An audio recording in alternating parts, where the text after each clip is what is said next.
valve, top speed about 50 odd miles an hour, and extremely reliable as long as you remember to grind the valves in regularly. The Fordson wireless truck has now got the... And these were made either by the Ford or the Willis company, and I finally found out how to tell one from the other. And if you look closely at either Jeep, look at the front chassis cross member. If it's a square section cross member, it's a Ford. If it's a circular section with a curve in it, it's a Willis. There's bound to be some, but that's the basis of it. Filing those, of course, we have the M3 half track.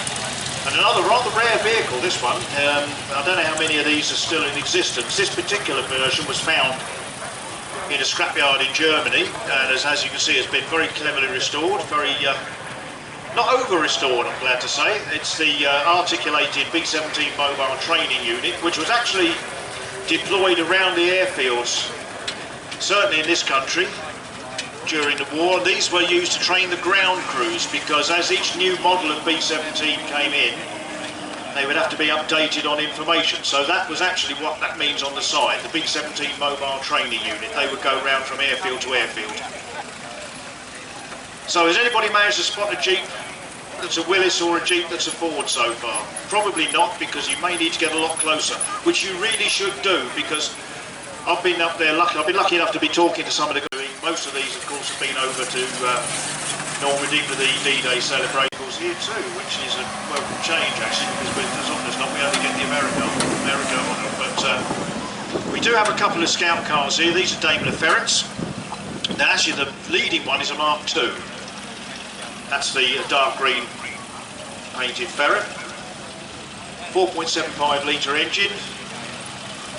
Top speed 60 miles an hour in both directions, so don't... The 3-ton Bedford, of course, very well known, Bedford RL, came in many different guises. The one in the sports programmes on a Saturday afternoon in the early 60s, when they used to have auto point, and used to get things like 3-tonners racing things like minis. In fact, one chap even used to turn up with a mini moat with an engine at each end. Well known to anybody who was around when the firemen went on strike. These were originally... Yeah, drown me out, won't you? Thank you. These were originally, of course, civil defence vehicles primarily, but the British Army did have a few, although we could have used one at Arborfield rather than having to manhandle a Coventry Climax pump. There is one vehicle that I wasn't told about, but I have a feeling I know what that is, because as I remember rightly, it was used radio equipment in the back. We had them, the Russians had them, and needless to say, there was quite a lot of fun and games between the two sides. So Stuart's just coming back with the Land Rover. As you can see, it's a very early model.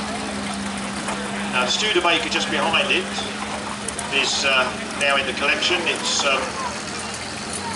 been very nicely restored by the lads, as you can see. 3 litre engine, a shade over 3 actually, but it was quibbling. Then of course the Model T, Steve Hartle's at the wheel.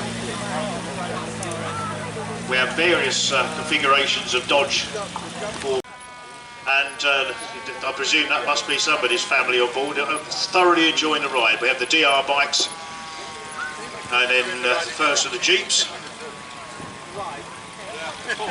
used everywhere.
Yeah, that's true. especially with two different, they're both exactly the same, but different.